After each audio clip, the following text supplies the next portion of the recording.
Izin mengundurkan diri Taruna 34 Politeknik Imigrasi dan Pemasyarakatan nama semua semua NRT 2021-321-1-1 Prodi Hukum Keimigrasian A.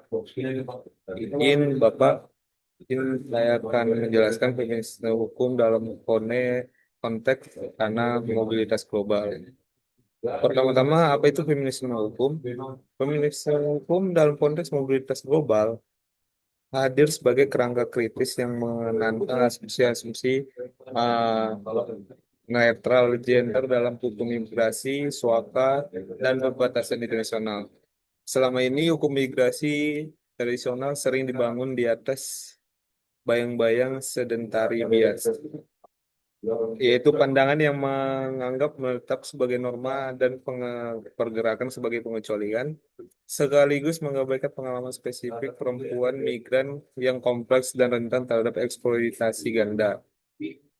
Dalam buku terbaru Migrasi, Asylum and Exploitation, A Feminist Legal Perspective 2006, Enrique Rigo, yaitu seorang associate professor di Universitas Roma Tre, membangun argumen kuat untuk memikirkan ulang hukum migrasi dan pengungsi secara interseksional.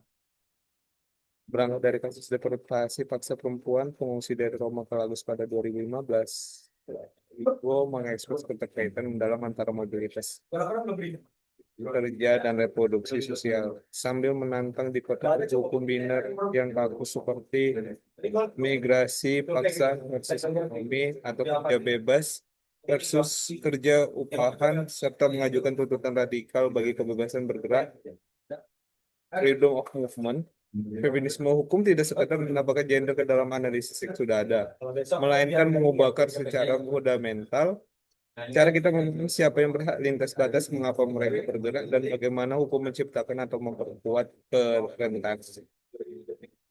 Salah satu pencapaian dari gerakan feminis dalam hukum global adalah pengakuan bahwa kekerasan berbasis gender, termasuk kekerasan dalam rumah tangga, pelecehan seksual, dan perdagangan perempuan dapat menjadi dasar yang sah untuk mendapatkan status pengungsi.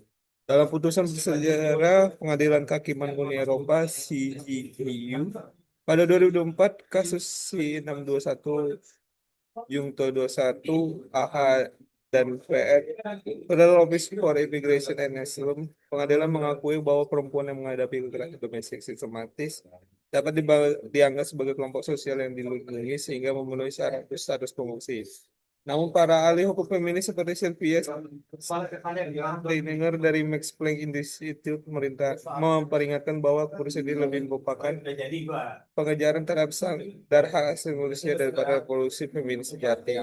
Karena hambatan prosedural seperti penolakan Uni Eropa terhadap aplikasi suaka dari luar batasannya tetap menjadi tembok yang hampir tidak teratasi bagi perempuan pencari suaka. Lebih jauh, Adi Peters, direktur di institusi yang sama, mengajukan gagasan tentang feminis foreign relation law dan menyoroti bahwa retorika seks dalam invasi Ukraina menunjukkan perlu buat perempuan dan kelompok terpikirkan terkait dalam norma hukum, memastikan kebijakan yang peka gender di berbagai bidang dan mempromosikan kerangka hukum global yang adil.